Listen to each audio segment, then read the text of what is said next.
Se os tubarões fossem homens, eles seriam mais gentis com os peixes pequenos.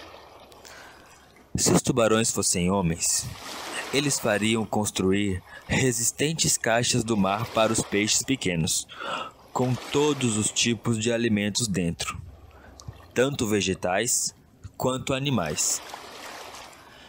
Eles cuidariam para que as caixas tivessem água sempre renovada e adotariam todas as providências sanitárias cabíveis. Se, por exemplo, um peixinho ferisse a barbatana, imediatamente ele faria uma atadura a fim que não morressem antes do tempo.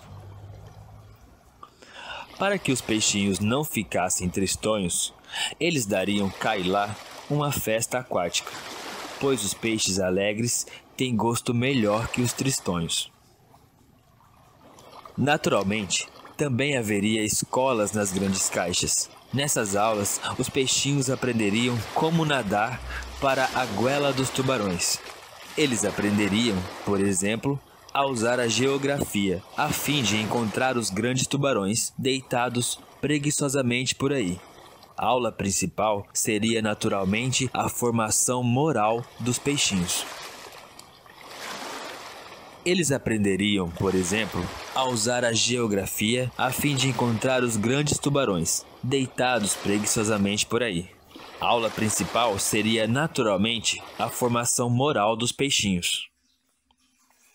Eles seriam ensinados de que o ato mais grandioso e mais belo é o sacrifício alegre de um peixinho, e que todos eles deveriam acreditar nos tubarões, sobretudo quando esses dizem que velam pelo belo futuro dos peixinhos. Se inculcaria nos peixinhos que esse futuro só estaria garantido se aprendessem a obediência. Antes de tudo, os peixinhos deveriam guardar-se antes de qualquer inclinação baixa, materialista, egoísta e marxista, e denunciaria imediatamente aos tubarões se qualquer deles manifestassem essas inclinações.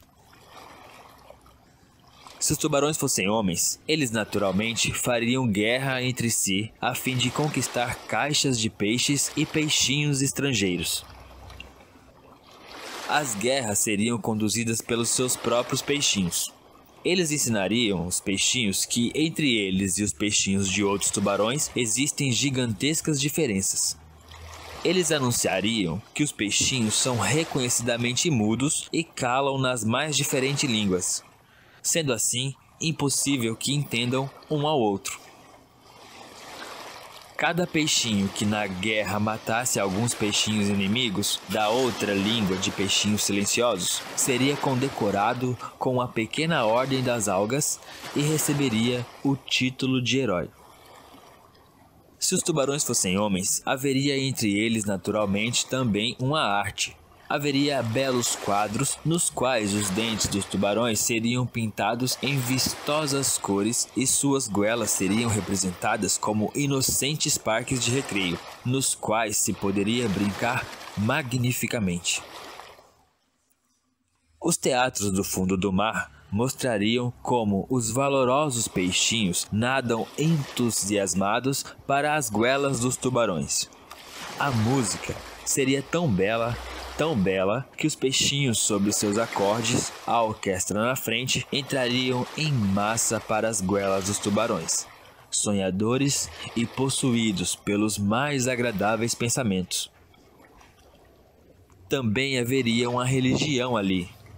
Se os tubarões fossem homens, ela ensinaria essa religião, e só na barriga dos tubarões é que começaria verdadeiramente a vida. Ademais, se os tubarões fossem homens, também acabaria a igualdade que hoje existe entre os peixinhos. Alguns deles obteriam cargos e seriam postos acima dos outros. Os que fossem um pouquinho maiores poderiam inclusive comer os menores.